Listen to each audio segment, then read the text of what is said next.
Weather update naman tayo mga kapatid. Meron po tayong dalawang binabantayang sama ng panahon sa loob at labas ng ating Philippine Area of Responsibility. Ito pong mas malayo ay ang Tropical Storm Sepat na huling namataan ng Pag-asa sa layong around 2,330 kilometers east-northeast ng extreme northern Luzon. Yan nga po ay nasa Tropical Storm category na may taglay na lakas na hangin na umabot sa 65 kilometers per hour.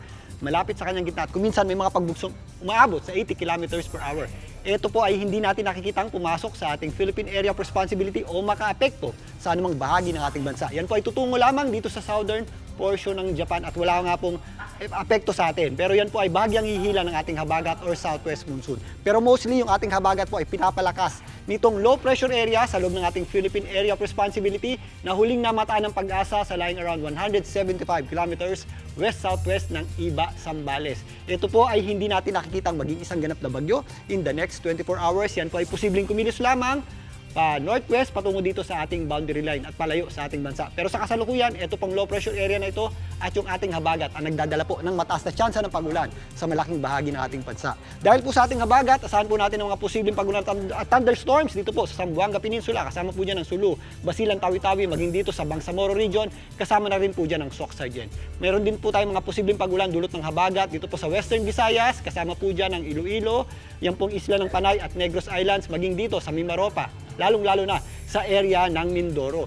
Meron din po tayong mga posibleng scattered o kalat-kalat na pagulan dulot ng habagat sa Calabarzon, kasama po dyan ang Cavite at Batangas, maging dito sa Zambales at Bataan. Ganon din po ang ating aasahang panahon sa Ilocos Region, kasama na po dyan ang area ng La Union at Pangasinan. Mga pulo-pulo o yung ating tinatawag na afternoon at evening showers naman ang ating aasahan sa natitirang bahagi ng Central Luzon at Calabarzon, maging dito sa Bicol Region. Kagaya nga po ng nangyayari ngayon dito sa may Eastern Visayas at ilang bahagi ng Central Luzon. Kasama po dyan ang Pampanga, Tarlac, Bulacan at maging dyan sa area ng Nueva Ecija. Dito sa Metro Manila, patuloy po tayong makakaasa ng maulap na panahon at mataas po ang ating tsansa ng pagulan. Kaya sa mga lalabas ng bahay o papasok ng opisina bukas at trabaho, ugaliin po natin ang pagdadala ng payong dahil magagamit po natin yan. Lalong-lalo na pag pauwi tayo dahil uso nga po yung ating mga afternoon showers at thunderstorms. At kung minsan meron tayong nangyayaring tinatawag na severe thunderstorms, kagaya po nung nangyari nung Sabado, yan po ay mga malawak na thunderstorms, although hindi nagtatagal, biglang boost po yan ng malakas na ulan na posible pong magdala ng mga pagbaha, especially sa mga low-lying areas,